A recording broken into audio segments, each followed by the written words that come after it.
आप सभी अलग अलग सूक्ष्म प्राणों के कार्य शरीर में जानते हो कि प्राथमिक प्राण क्या करता है, अपान क्या करता है, उदान, व्यान और समान का शरीर में क्या क्रिया विज्ञान है। लेकिन क्या आप लोगों ने कभी ये समझने का प्रयास किया हमारे शरीर से आत्मा निकलती कैसे है? शरीर के किन अंगों के माध्यम से निकलती है? आत्मा के साथ क्या क्या निकलता है और मरने के बाद होता ही क्या है? क्योंकि जब हमारा शरीर मरने के समय तड़पने लगता है तो किसी न किसी अंग से होते हुए ही तो उसका शरीर से बाहर जाना संभव होगा, सृष्टि में दूसरी जगह जाकर जन्म लेना। तो मरने के बाद शरीर के किस अंग से निकलकर आत्मा किस लोक में जाती है, इस वीडियो में इस पर विस्तार से चर्चा करने वाले हैं। तो आइए एक एक करके विस्तार से समझते हैं कि शरीर के किस अंग से निकलने के बाद आत्मा किस लोक में जाती है, और अंत में ये भी बताऊंगा कि मोक्ष के समय कैसे निकलता है, उस समय शरीर के किस अंग से निकलकर किस लोक में प्रवेश कर जाता है। बेसिक स्तर पर आप सभी इतना तो जानते ही हो कि हमारे शरीर में फेफड़े आदि में जो प्राण संचरण करता है, वायु को खींचता है, धकेलता है, ये प्राथमिक प्राण है। मलमूत्र आदि त्याग का काम अपान करता है। समान प्राण पाचन शक्ति में विशेष रूप से काम करता है। व्यान शरीर के अंग अंग में रहता है। उदान प्राण नाभि से, हृदय से लेकर मस्तिष्क तक होता है। तो इसी क्रम में आप सभी ने अगर किसी मरते हुए व्यक्ति को देखा होगा या फिर अपने प्राणों को जो महसूस करते हो, इससे महसूस करो जब आपका शरीर तड़पने लगता है, बेचैनी महसूस होती है, आत्मा शरीर को छोड़ने वाली होती है, तो वो इन्हीं प्राणों को अपना रथ बनाकर, इन्हीं प्राणों को आधार बनाकर आपके शरीर से भाग जाना चाहती है, क्योंकि इस शरीर में उसका समय पूरा हो चुका है या फिर ये शरीर अब उस आत्मा के लिए अनुकूल नहीं रहा। तो वो तड़पते हुए शरीर से जब भाग जाना चाहती है, उस समय आप सभी किसी न किसी इंद्रियों से युक्त होते हो। जैसे आप चक्षु इंद्रिय से कुछ ना कुछ हमेशा देख रहे होते हो, नहीं तो श्रोत इंद्रिय से सुन रहे होते हो। 5 ज्ञानेंद्रियों के द्वारा ही शरीर की क्रियाओं को आप जान व समझ पाते हो और उन्हीं को मन केंद्रित करके समझता है। मरते समय भी इन्हीं इंद्रियों में से किसी न किसी का आपके प्रति आकर्षण रहता है, और जिसके प्रति आकर्षण रहता है उन्हीं को आधार बना लेता है आत्मा।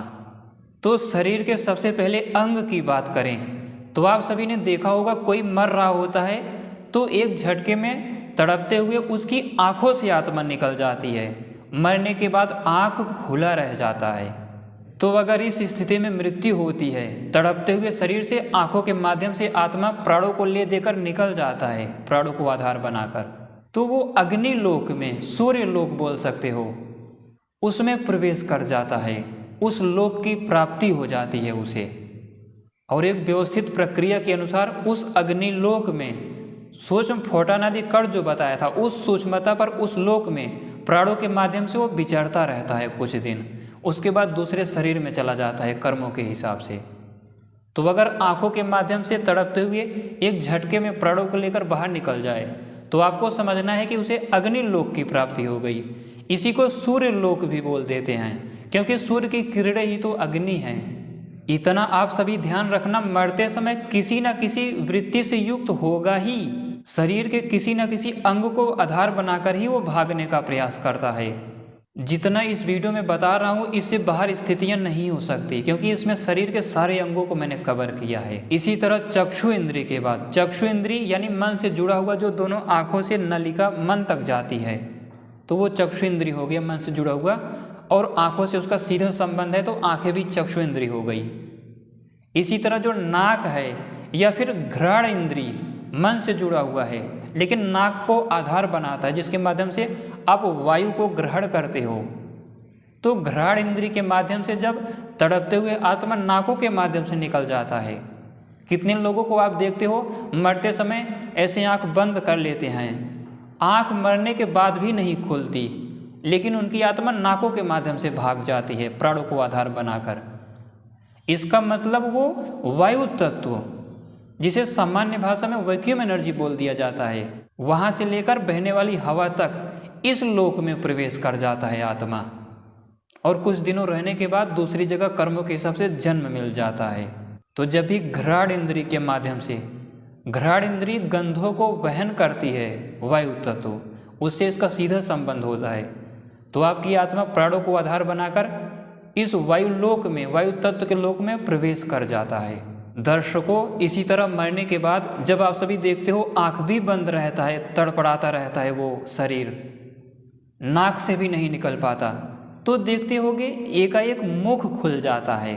जब मुख खुल जाता है तो मुंह के माध्यम से बाहर भाग जाता है प्राणों के साथ। ध्यान रहे, पूरे शरीर के हर अंग को जो इस वीडियो में कवर किया है, किसी भी अंग से निकले प्राणों को ही अपना रथ बनाकर, आधार बनाकर निकलेगा, क्योंकि उस समय श्वास क्रिया भी बंद हो जाती है। तो जो प्राण शक्ति जिससे श्वास लेते हैं उसी को आधार बनाकर किसी न किसी अंग से बाहर भाग जाएगा, निकल जाएगा। तो जब मुख के माध्यम से बाहर जाएगा तो विश्व देवों को प्राप्त हो जाता है, उस लोक में चला जाता है। अर्थात दूसरे अलग अलग जितने भी देव पदार्थ होते हैं, पीछे चर्चा करता आया हूँ, उन सभी लोकों की प्राप्ति हो जाती है। और फिर वहाँ से कर्मों के हिसाब से दूसरे माता के गर्भ में या दूसरा शरीर धारण कर लेता है। इसी तरह जो हस्त इंद्रिय होती है, ये जो मेरा हाथ उठा हुआ आप सभी को दिख रहा है, हिलता डुलता दिखाई दे रहा है, ये हस्त इंद्रिय संचालित कर रही है, जो मन से सीधे जुड़ी हुई है। तो जब वो बाहु के माध्यम से, भुजाओं से होकर निकलता है, सूक्ष्म इंद्रियों को भी ले देकर निकलता है आत्मा, तो प्राणों के माध्यम से जब इस भुजाओं के माध्यम से निकलता है तो इंद्रलोक की प्राप्ति होती है। विद्युत इंद्र तत्व के निरीक्षण में चला जाता है और वहाँ से फिर आगे की प्रक्रिया वही इंद्र तत्व, वही विद्युत निर्धारित करता है कि इस आत्मा का इतना इस प्रकार का व्यवस्थित कर्म था, अब इसे इस तरह का शरीर देना चाहिए, तो फिर आगे वो कर देता है। तो अगर भुजाओं के माध्यम से, इसी तरह भुजाओं के साथ साथ नाभ्याम, नाभि के भी माध्यम से, भुजाओं और नाभि दोनों से अगर आत्मा निकलती है, दोनों में से कहीं से भी, एक साथ ही दोनों से नहीं निकल सकती, तो या तो भुजाओं से या फिर नाभि से जब निकलती है तो ऐसा समझना इंद्रलोकों की प्राप्ति हो गई इसे। सामान्य व्यक्ति इसे नहीं पकड़ पाएगा, लेकिन आयुर्वेदाचार्य इसे पकड़ ले जाएंगे, हाथ आदि नहीं फटेंगे, लेकिन उसे उस स्थिति को देखकर वो व्यक्ति पकड़ ले जाएगा। जब देखेगा कि आंखें भी बंद थी, मुंह भी बंद था, नाक में भी कोई हलचल उस तरह की नहीं दिखाई दे रही जिस तरह से निकला हो, ऐसे करते करते वो पकड़ ले जाएगा कि इसकी आत्मा नाभि से निकली होगी या फिर भुजाओं से निकली होगी। तो इंद्रलोक की, इंद्र तत्व की प्राप्ति हो जाती है उसे। आगे देखें तो हमारे शरीर में जो पसलियाँ होती हैं, ये जो फेफड़ा नहीं होता, 12 हड्डी इधर होती है, 12 इधर होती है, ये 24 पसलियाँ हैं दोनों तरफ। अगर यहाँ से आत्मा निकलती है इसके माध्यम से, तो मरुत देवता की प्राप्ति होती है, उस लोक में चला जाता है आत्मा। और ये सारे पदार्थ चाहे मरुत हों, बताया था आप सभी को, अलग अलग प्राणों का वह समूह जो वायु तत्व को विभाजन करता है। तो इंद्र है वो भी अलग अलग सूक्ष्म प्राणों के ही संयोग से बना है। प्राणों का ही खेल चल रहा है पूरी सृष्टि में। अश्वनी कुमार अभी आएगा, वो भी प्राणों से ही बना हुआ है, प्राणों का ही सब है। और आपकी आत्मा जो ये श्वास आदि जिससे ले रहे हो, ये भी प्राण ही है। मलमूत्र त्याग कर रहे हो, वो भी प्राण है। सुन रहे हो स्रोत इंद्री से, वो भी प्राणों का ही संयोग है। इसीलिए मैं प्राणों को केंद्रित करके बता रहा हूँ। तो ये जो 12-12 पसलियाँ होती हैं दोनों तरफ, इनके माध्यम से जब आत्मा शरीर को छोड़ता है, सूक्ष्म प्राणों को केंद्रित कर कर दोनों पसलियों के माध्यम से बाहर भागता है, निकलता है।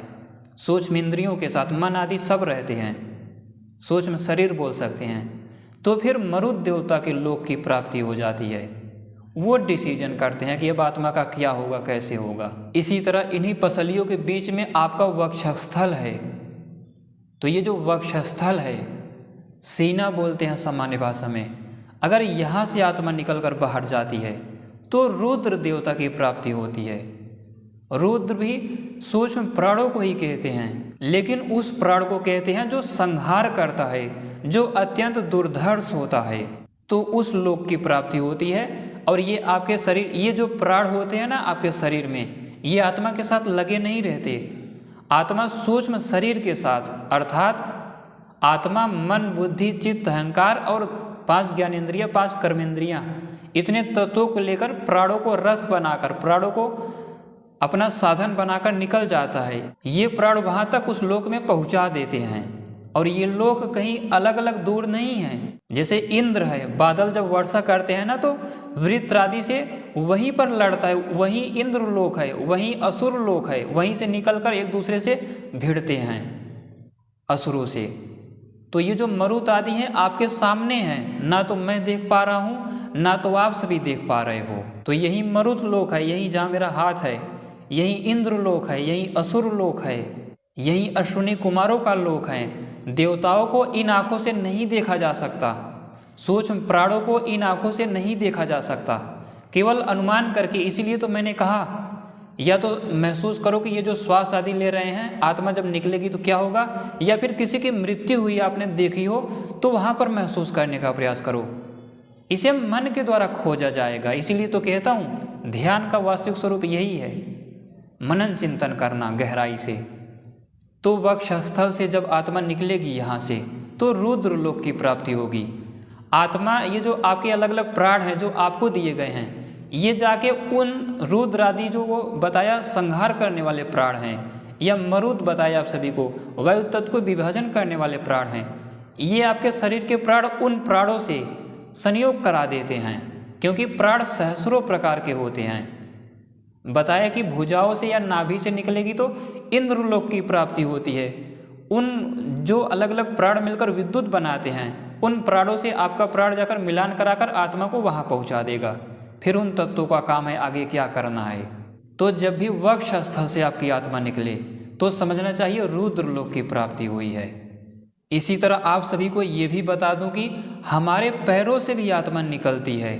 जब एक व्यक्ति लेटा रहता है, आत्मा न तो आँखों से निकल पाती है, न मुख से, न श्वासों से, न वक्ष से, न पसलियों के माध्यम से, तो वो सीधे पैरों के माध्यम से बाहर चला जाता है, पैरों एड़ियों से होते हुए बाहर।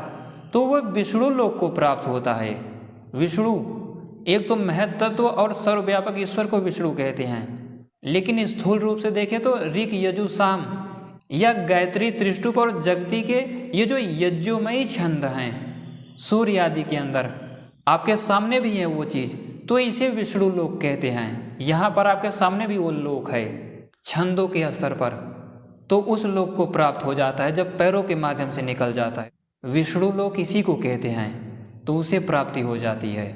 मुख्य विष्णु तो महत तत्व हो गया, जिसके बाद मोक्ष हो जाता है और सर्वव्यापक ईश्वर, लेकिन उसका विषय नहीं है यहाँ पर, क्योंकि उसके लिए एक योगी बनना पड़ता है। अभी उसकी भी चर्चा करेंगे। वो उच्च स्तर के योगियों का परिणाम होता है। तो अगर दोनों पैरों के माध्यम से आत्मा बाहर भागता है, सूक्ष्म प्राणों को लिए दिए, ये प्राण शरीर के अलग अलग ये एकाएक झटके से निकलते हैं। सारे प्राण पांचों जो बता दिया, प्राण अपान व्यान उदान समान, ये पांचों एक दूसरे से जुड़े हुए हैं। तो आत्मा को लेकर पैरों के माध्यम से निकले तो समझना है विष्णु लोक की प्राप्ति हो गई। सीधे सीधे कहें तो छंदों के स्तर पर जो यजन हो रहा है सूर्य आदि के अंदर या यहाँ पर भी, वो विष्णु लोक है, तो उसकी प्राप्ति हो जाती है और वो आपके सामने ही है। इसी तरह अगर हमारी आत्मा दोनों जंघों के माध्यम से जाती है, जंघों के माध्यम से जब बाहर जाती है तो ये वसु देवताओं को प्राप्त हो जाता है, वसु लोक की प्राप्ति हो जाती है। 8 वसु होते हैं ना, धर, ध्रुव, आपः तत्व, सोम, अनिल, अनल यानी वायु, अग्नि, प्रत्यूष, प्रभास, सूर्य या अंतरिक्ष लोक, ये इनके अधिष्ठात्री देवता होते हैं। तो अगर दोनों जंघों के माध्यम से निकले, आप सभी को बारीकी से समझना है। बताया कि पैरों के माध्यम से निकल जाए तो विष्णु लोक की प्राप्ति होती है। अब बता रहा हूँ कि जंघों के माध्यम से यानी उससे पहले ही निकल जाए तो वसु लोक की प्राप्ति होती है। और इसमें वायु तत्व भी आ गया। बताया था जब श्वासों के माध्यम से, घ्राण इंद्री के माध्यम से इससे विरक्त हुआ, इससे जुड़ा हुआ जीव जब निकलता है तो वायु लोक की प्राप्ति। लेकिन जंघों में भी बता रहा हूँ कि जब जंघों के माध्यम से निकलेगा तो भी उस स्थिति में जा सकता है। तो जंघों में काफ़ी चीज़ें आ गई, जंघों के माध्यम से निकलेगा तो काफ़ी विकल्प हैं, कई क्षेत्रों में जा सकता है वो। बस आप सभी को इतना करना है, महसूस करना इन प्राणों को, और देखो कि छटपटाता हुआ जीव जब निकलता है तो कैसे क्या क्रिया विज्ञान, इतना ही महसूस करना है। और ध्यान आदि में जाकर साक्षात्कार करना है, समझना है अच्छे से, और समाज संसार में देखकर लागू करना है। इसी तरह जंघों के बाद घुटनों से, पैर और जंघों के बीच में जो आपको घुटना है उससे जब निकलता है तो साध्य देवताओं को प्राप्त हो जाता है। बताया था साध्य भी देवता होते हैं, साध्य देवता ये भी सृष्टि में योगी ही होते हैं, ये भी सृष्टि की यजन प्रक्रिया को आगे बढ़ाते हैं। इंद्र आदि के अतिरिक्त साध्य देवताओं की चर्चा कर रहा हूँ। तो उन लोगों की प्राप्ति हो जाती है जब घुटनों के माध्यम से निकलता है। विचार करो, जिस प्राण से श्वास ले रहे हो, इस श्वास के साथ आत्मा यही श्वास ढकेलता हुआ आत्मा को घुटनों के माध्यम से निकाल देता है, यानी नाड़ियों से भी इनका संबंध है। तभी खून आदि रक्त आदि संचरण हो रहा है शरीर में। यही सूक्ष्म प्राण हैं जो सब कुछ कर रहे हैं पूरे शरीर में और सृष्टि में भी। जो काम शरीर में कर रहे हैं वही सृष्टि में कर रहे हैं। तो ऐसे ही महसूस किया जाता है। वायु तत्व को भी यही प्राण उत्पन्न किए हैं, यही ढकेलते हुए चलते हैं। इसी तरह जब आप सभी के कमर से पीछे जो कमर है उस भाग से आत्मा बलपूर्वक प्राणों के साथ जब एक झटके में निकलता है तो पृथ्वी लोक को प्राप्त हो जाता है। पृथ्वी बताया था सूक्ष्म अलग अलग अणु से लेकर ये पृथ्वी, ग्रह, तारे, गैलेक्सियाँ, तो यही लोक उसे प्राप्त हो जाता है। परमाणु तक का लोक, इस स्तर का लोक यानी स्थूल लोक। और बताया था ये जो 8 वसु हैं उसमें भी धर था, अर्थात पृथ्वी थी। तो जंघों के माध्यम से भी पृथ्वी का विकल्प था। और यहाँ तो अगर वो कटी प्रदेश से, जघन से निकलता है तो वहाँ पर पृथ्वी लोक की ही प्राप्ति होगी, दूसरा विकल्प नहीं है, वहाँ पर विकल्प था। इसी तरह अगर उरु से निकलता है, उरु, तो प्रजापति लोक को प्राप्त होता है। प्रजापति जो सृष्टि को संचालित कर रहे होते हैं, अग्नि भी प्रजापति है, वायु भी प्रजापति है, दक्ष भी प्रजापति है, जो प्राथमिक पहला प्राण है। तो इन सहस्रों प्राणों में जो पालक आदि होता है उस लोक की प्राप्ति हो जाती है जब उरु से निकलता है आत्मा प्राणों के माध्यम से। इन्हीं प्राणों पर तो कंट्रोल करना होता है। अभी जब अंत में आप सभी पहुंचोगे ना, जब बताऊंगा कि कैसे ब्रह्मरंध्र से, मस्तिष्क से होकर निकाल देता है, तब आप समझ पाओगे कि ये प्राण क्या हैं, इनको वश कैसे करना है, प्राणायाम का वास्तविक स्वरूप क्या है। तो इसके बाद जब एक पायु होता है, उपस्थ इंद्री, पायु इंद्री, मलमूत्र आदि त्यागता है, अपान प्राण वहाँ पर काम करता है। तो जब पायु इंद्री के माध्यम से निकलता है तो मित्र देवता की प्राप्ति होती है। ये भी एक सूक्ष्म प्राण ही है। सुनते हो ना, मित्र वरुणः, मित्र और वरुण, वरुण प्राणपान व्यान आदि से युक्त होते हैं, ये भी प्राणपान से ही युक्त होता है। सब कुछ प्राणों का ही खेल है और प्राणों को ही जानना है, प्राणों को ही कंट्रोल करना है, प्राणों को ही रोकना है। उदान आदि प्राण यही तो होते हैं। अभी उदान की भी इसमें चर्चा आएगी। तो जब पायु इंद्र से निकलता है, उपस्थ आदि से, तो मित्र देवता की प्राप्ति होती है। आप उस लोक में चले जाते हो। वहाँ से फिर आगे क्या होगा वो डिसाइड करता है। इसी तरह अगर ग्रीवा के, आपके गर्दन के भाग से आत्मा निकलता है, क्रम से चर्चा कर रहा हूँ, ऊपर से नीचे गया, नीचे से अब ग्रीवा तक आ गया, ग्रीवा से निकलता है। तो आप सभी को बताया था सृष्टि में 2 सूक्ष्म प्राण ऐसे होते हैं, नर नारायण ऋषि, सुनते हो, ये अविवाहित हैं सृष्टि में, अर्थात ये सृष्टि नहीं बनाते, ये योग का प्रचार करते हैं, ये योगी ही होते हैं, ध्यान आदि करते हैं सृष्टि में। ऐसे प्राण होते हैं। आपके प्राणों को जैसे तप कराना होता है ना, बता रहा हूँ कि कंट्रोल करो, मिलाने का प्रयास करो, नियंत्रित करो, तपस्या करो, वैसे ये सब वो कर चुके हैं। उस स्तर का नर नामक महामुनि कहते हैं, ये इतना श्रेष्ठ होता है। तो ग्रीवा से निकलता है तो उस लोक को प्राप्त हो जाता है। लोक बोलो या उस तत्व को प्राप्त हो जाता है, दोनों एक ही बात है। तो ग्रीवा से निकलने पर नर नामक इस सूक्ष्म प्राण को, उस लोक को प्राप्त हो जाता है। इसी तरह भ्रुभ्याम, अर्थात आपके दोनों भौहों से निकलती हुई है आत्मा। कुछ लोग जानते होंगे जिन्होंने मरते हुए लोगों को देखा होगा, एक तो आंखों से निकलती है, आपको बता दिया कि वो अग्नि लोक की प्राप्ति हो जाती है। सूर्य की किरणें, ये तो वेव हैं, दिखती हैं, आपको पदार्थों को दिखाती हैं, लेकिन फोटान आदि या सूक्ष्म अग्नि तत्व तो इनसे भी सूक्ष्म होता है, जहाँ से संघनन प्रक्रिया वायु तत्व से शुरू होती है। तो आंखों से निकलने पर चक्षु इंद्री को जब आधार बनाकर निकलता है, आंखें खुली रह जाती हैं, तो उस लोक को प्राप्त हो जाता है। लेकिन दोनों भौहों से जब निकलता है तो अश्वनी देव को प्राप्त हो जाता है। 2 जो अश्वनी कुमार होते हैं, ये भी 2 सूक्ष्म प्राण ही हैं। तो ये जो सूक्ष्म दो अलग अलग प्राण हैं, ये क्या करते हैं? बताया ना, प्राणों से पूरा ब्रह्मांड बना हुआ है और सहस्रों प्रकार के होते हैं। कोई सूक्ष्म प्राण चिकित्सा का काम करता है, एक त्वष्टा आप सभी सुनते हो, विश्वकर्मा सुनते हो, ये कुछ है नहीं, प्राण ही हैं। बस वो कोई निर्मित करने का काम करता है, कोई संचालन करने का काम करता है, कोई आपकी श्वासों को आधार देने का काम करता है, सब आपके शरीर में काम कर रहे हैं। तो अश्विनी कुमार ये भी टूटी फूटी सृष्टि की प्रक्रिया को यजनशील बनाते हैं, मजबूत बनाते हैं, चिकित्सा आदि का काम करते हैं। तो जब आपके दोनों भवों के माध्यम से निकलता है तो उनके लोक को प्राप्त हो जाता है, उनके अंदर में आप सभी चले जाते हो, फिर वहाँ डिसाइड होता है आगे क्या करना है। इसी तरह जब स्रोत इंद्रिय को आधार बनाकर निकलता है, आप सभी को समझ में आया जैसे स्रोत इंद्रिय को आधार बनाने का मतलब क्या हुआ, चक्षु को आधार बनाने का मतलब क्या हुआ। आपके मरने का समय आ गया, आप लेटे हुए हो या बैठे हुए हो, तड़प रहे हो, शरीर आत्मा अब छोड़ देना चाहती है क्योंकि वो क्षमता नहीं रह गई, या एक्सीडेंट आदि में कुछ हुआ हो, वो उपयोगिता नहीं रही, तो जब छोड़ देना चाहता है ना, तो या तो आप स्रोत इंद्रिय पर केंद्रित हो जाते हो, जैसे कुछ सुनने की इच्छा हो रही है, या फिर आंखें खुली रह जाती हैं, आपका ध्यान घ्राण आदि इंद्रियों पर ही होता है। किसी ना किसी को आधार बनाते ही हो आप, जितना मैं बता रहा हूँ इतने में किसी न किसी पर वो ज़्यादा केंद्रित हो जाता है, जहाँ उसे सुगमता मिलती है।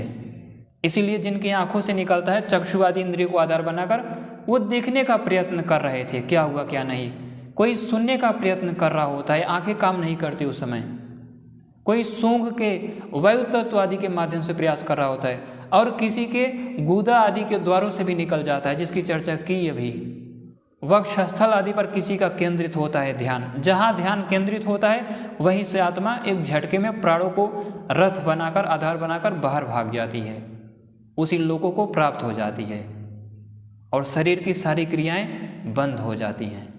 तो इसी तरह जब श्रोत्र के माध्यम से, मन से जुड़ी हुई श्रोत इंद्रिय जो कान से जुड़ी हुई है, उसके माध्यम से आत्मा जब बाहर निकलता है दोनों कानों के माध्यम से, श्रोत्र के माध्यम से, तो फिर वो ये जो दिशाओं की अधिष्ठात्री देवियां हैं, जैसे देव पदार्थ होते हैं ना, वैसे उनकी रक्षिका शक्तियां होती हैं। बताया था ना, जो दक्ष की 50-60 पुत्रियां थी, पुष्टि आदि पुत्रियां जो धर्म के साथ चली गई। धर्म कौन है? धर्म भी एक प्राण ही है, कश्यप भी एक प्राण ही है, उसके साथ 13 पत्नियां लग गई। तो पुष्टि मतलब उसी प्राण की एक रक्षिका शक्ति जो पुष्ट करती है। तो इन सबको आधार बनाकर दिशाओं की अधिष्ठात्री देवी रूप जो तत्व होते हैं, रक्षिका शक्तियाँ, उनको उनके स्तर पर चली जाती है। अगर स्रोत के माध्यम से निकलता है, बहुत कम लोगों को निकलता है। हालांकि यहाँ तक कुछ चिन्ह मिलते हैं कि कान से खून तक आ जाता है मरते समय, तो ये भी आंखों से निकल जाता है। मलमूत्र तक त्याग देते हैं लोग मरते समय, खून की धारा निकलने लगती है। हालांकि ये स्थूल चीज़ें हैं, हर किसी के साथ नहीं होगा।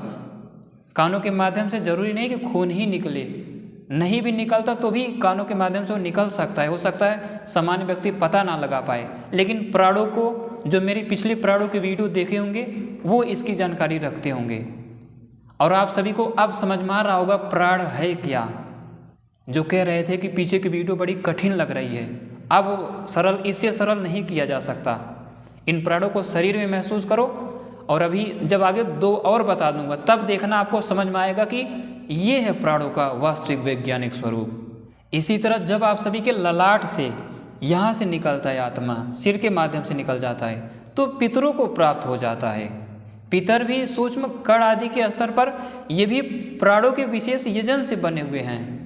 जैसे दक्ष हो गया, एक समर्थ ऐसा प्राण जिसकी 50-60 रक्षिका शक्ति रूपी पुत्रियां अलग अलग कश्यप आदि यानी अलग अलग प्राणों के साथ संयुक्त होकर सृष्टि बनाती हैं। पुष्टि आदि उसके साथ लग जाती हैं, कुछ 10 धर्म के साथ लग जाती हैं।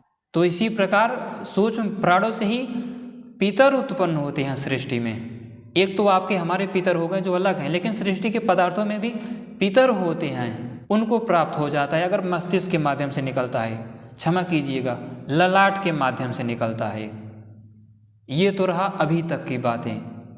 ठीक इसी प्रकार जब आप सभी ध्यान में बैठते हो, ये मैं उच्च स्तर के ऋषियों या राजर्षियों की चर्चा कर रहा हूँ जो ध्यान आदि करते हैं। आज के लोग नहीं, महाभारत और मध्यकाल में कुछ लोग उससे पहले के सृष्टि आदि तक के, जब ध्यान में बैठकर उदान आदि प्राणों पर वश होता है वही ये प्रक्रिया कर सकता है। अभी तक जो बताया वो आपके कर्मों के हिसाब से था।